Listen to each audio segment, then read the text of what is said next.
How you guys doing? My name is Christopher Walter. I'm putting this video out for a very dear group that I'm working with, that have been working with me, called Manifest Destiny Collective, and they are a group of super talented individuals, and they have abilities that we all have and we all share amongst each other. And I wanted to bring some artwork to them and the expression of artwork. And the reason why I wanted to do that is, like so many other people away at home, they don't know how to process certain emotions. And I think about when I was a child. You know, my father was an architect, my mother was an art teacher.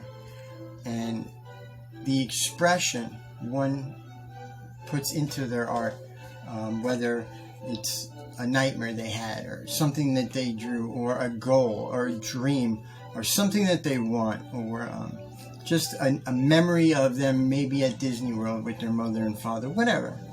It brings a certain joy, and if it's a hardship or something that they're struggling with, sometimes if you draw it out, you'll be able to process it and look at it from different perspectives.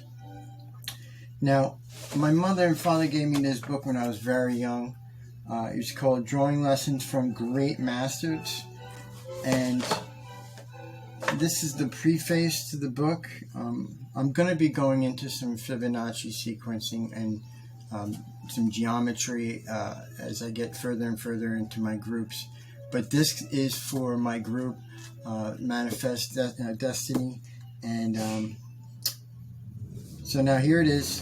Drawing, like so many other skills, is a matter of being able to think of several things at once. Since the conscious mind seems to be able to think about only one thing at a time, the subconscious mind must take care of a good deal when we draw.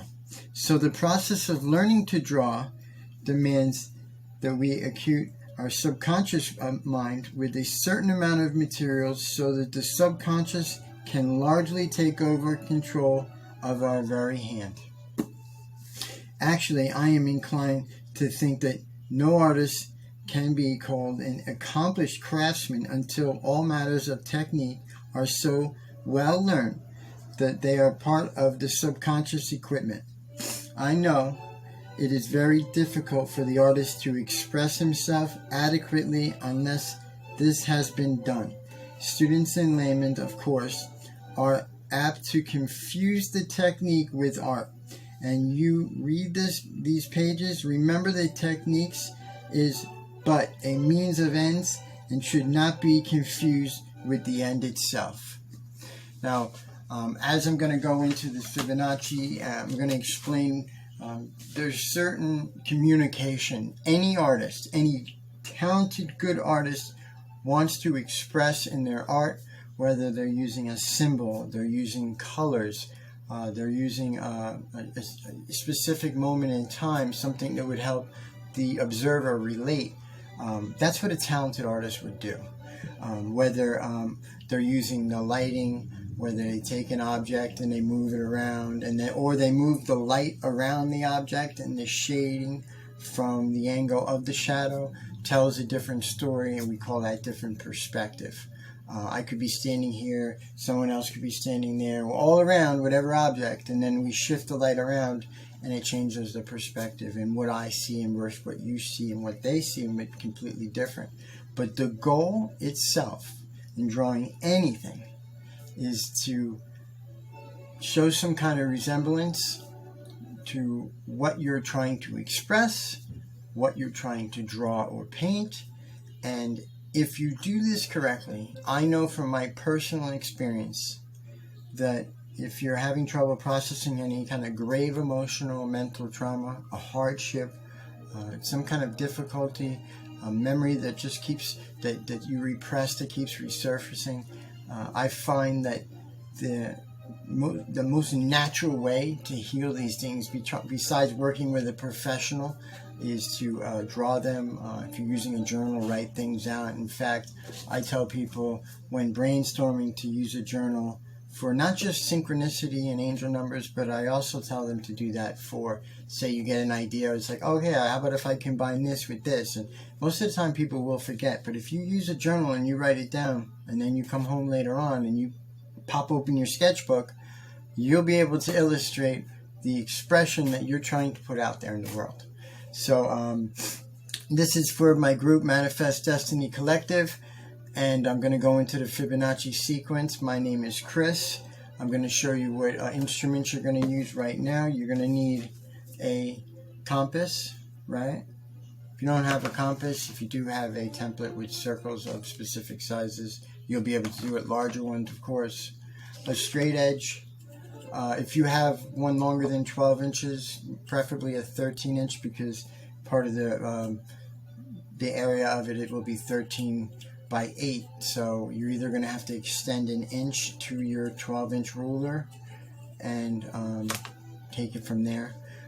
You're going to need, I would use a flexible piece of cardboard paper, only because if you decide that I'm going to end up putting an illustration of a butterfly in it, so if I want to cut out the template, I can trace that template onto the canvas behind the Fibonacci sequence. So it gives it a little bit, it's a couple little tricks I'm going to give you in the process. You definitely want to use an eraser. Number 2 pencil is fine. Okay, I mean, I have an artist number 2 pencil, doesn't have a eraser, but then make sure you have your eraser. But number 2 pencils are fine. I would take 2 or 3 of them, sharpen them up good, and we'll take it from there. See you in a few minutes. Again, my name's Chris. Enjoy this next art video.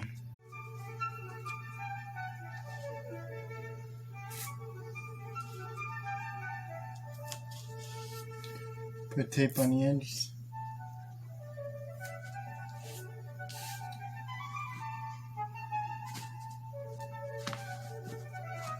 Do a T-square so I can line it straight.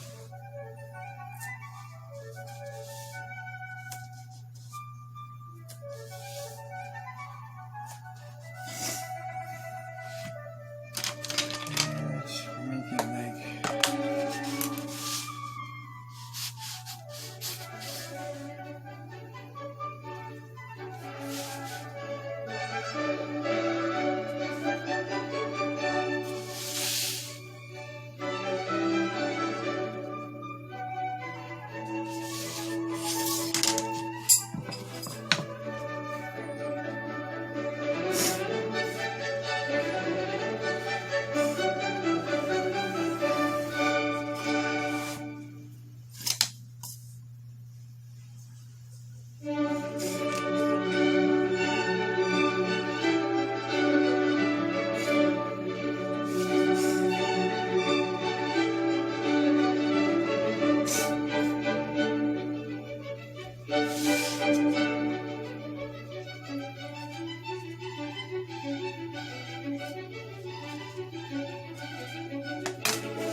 here, right? 1 inch, 1 inch, 2 inch, 3 inch, 5 inch, 8 inch, and all the way from this end to this end is 13 inches.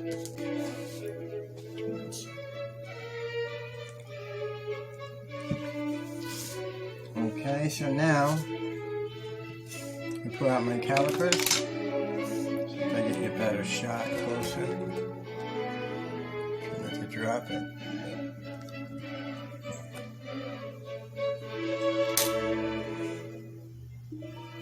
So as the calipers, you see they adjust like this. The center, the point, would be for 3 inches. So what you want to do is you want to measure it like this.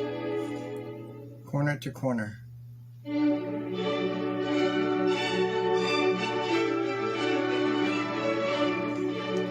sure you do it right though.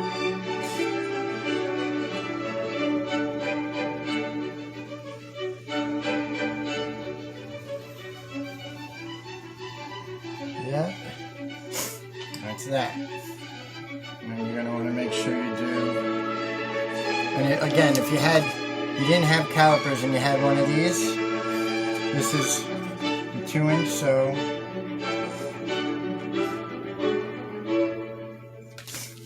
that's it right there. Right there. That would be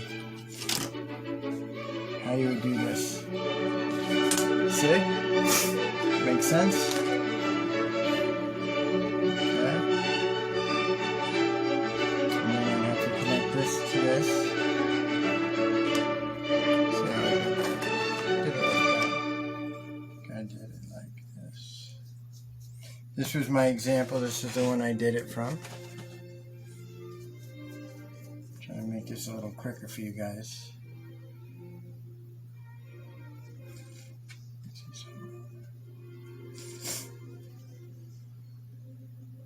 Yep, that's how I did it.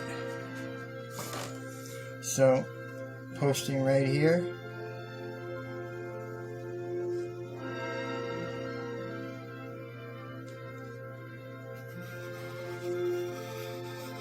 Right there.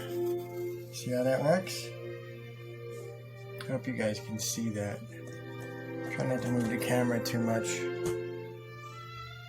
Make sense?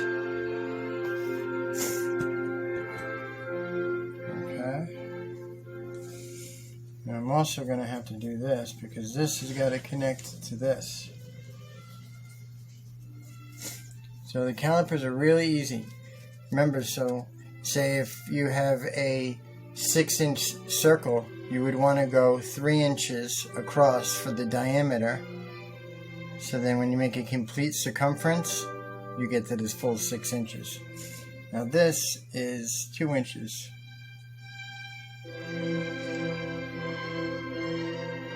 I'm going to post that right here. I'm going to connect that here.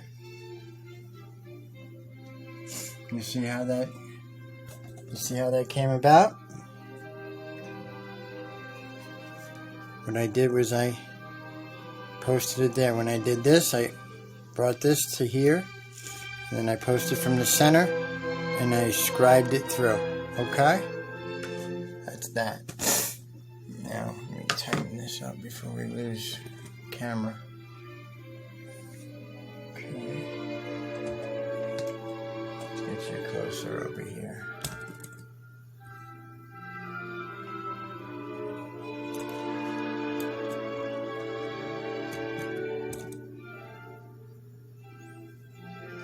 Okay. Now I don't have the large circumference. I usually end up doing something like this by hand. I'm a pretty good artist, so I'm able to do that. So I'll just come across like that. Then I'll clean it up like that. And there's my line. Okay. Now, again, when it's complete, it looks like this. You can see. I hope you can see this.